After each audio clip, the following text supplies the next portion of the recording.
Salut, dans cette vidéo, je vais te montrer comment demander de l'audio sur ton cours Memrise. Tu as dû le voir sur ton cours Memrise que tu crées, quand tu rajoutes des mots et des phrases, tu n'as pas le son par défaut, tu n'as pas le son automatiquement. Alors certains cours, notamment ceux qui sont créés par Memrise, ont de l'audio, ils ont du son, donc c'est quelque chose d'utile. Alors ce qu'on va faire simplement dans ce cours, c'est que je vais te montrer comment rajouter l'audio à ton cours et en fait à qui le demander.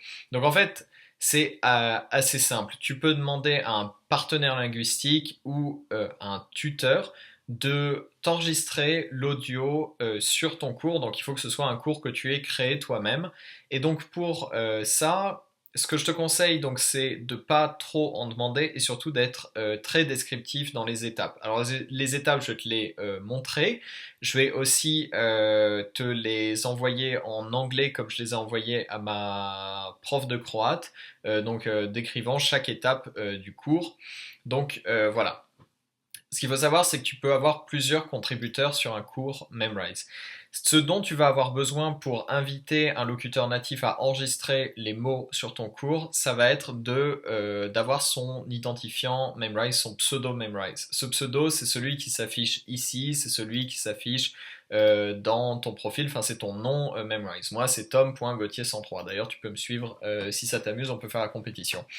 Alors, une fois que tu as ce pseudo-là, donc tu vas demander le pseudo, tu vas inviter la personne à devenir contributeur du cours. Donc tu vas cliquer sur les contributeurs dans éditer ton cours et tu vas rajouter son nom ici. Alors là, ici, dans les contributeurs, moi, j'ai ma prof de croate que j'ai ajouté en contributeur. Ensuite, tu vas lui demander d'aller dans Database, ou alors tu peux le faire à partir des niveaux, mais on va faire à partir de database. Et ensuite tu lui dis simplement, eh ben, tu appuies sur record sur le premier mot. Et je vais te montrer rapidement ce que ça fait. Je ne vais pas enregistrer puisqu'il y a déjà des choses. Ça va te faire un compte à rebours 3, 2, 1. Donc il faut autoriser l'accès au micro de l'ordinateur. Donc évidemment, c'est mieux si ton tuteur a une bonne qualité euh, donc ça c'est la caméra, non pas la caméra, mais le micro. Voilà, c'est mieux si ton tuteur a une bonne qualité d'enregistrement, c'est-à-dire qu'il y a du bon matériel. Donc ensuite tu lui dis simplement, je te montre le process là, hein, d'appuyer sur le bouton rouge, 3, 2, 1, tu enregistres la phrase, donc là c'est complètement à blanc. Ensuite, tu peux appuyer sur pause ou tu peux appuyer sur next. Il y avait un bouton next qui s'affichait en bas à droite.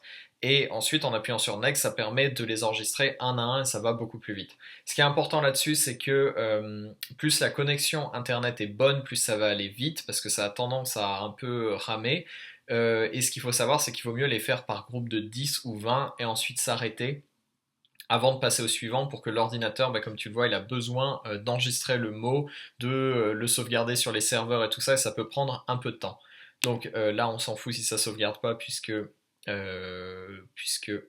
voilà, puisque c'était pas le mot enregistré que j'ai fait enregistrer. Donc le but, en fait, c'est d'avoir l'audio pour tous les mots. Donc là, ici, tu peux voir, ben, moi, ça a été enregistré pour chaque mot par ma prof de croate. Donc ça ajoute énormément de valeur au cours. Alors, il y a deux façons de le faire. Soit tu demandes à de tes correspondants de le faire. Il faut savoir que ça peut être assez long. Faut compter à peu près, genre, je dirais peut-être une demi-heure pour 100 mots. Quelque chose comme ça, 30 minutes pour 100 mots, si ça va bien, ça peut être, voilà. 100 mots, c'est entre 30 minutes et une heure à enregistrer, enfin 100 mots ou phrases. Donc il faut savoir que c'est assez chronophage.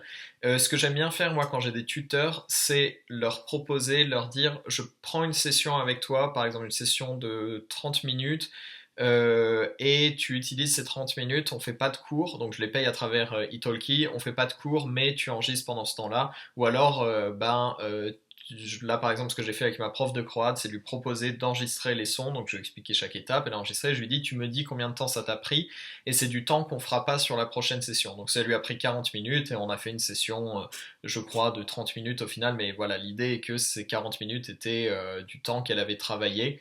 Voilà. Donc ce qui est intéressant, c'est que bah voilà, tu vas avoir l'audio à la fin, donc ça a énormément de valeur, et puis ça va te permettre bah, de vraiment, ça facilite l'apprentissage, ça facilite évidemment ta capacité de compréhension de la langue, de pouvoir bien prononcer et tout ça. Donc c'est assez simple.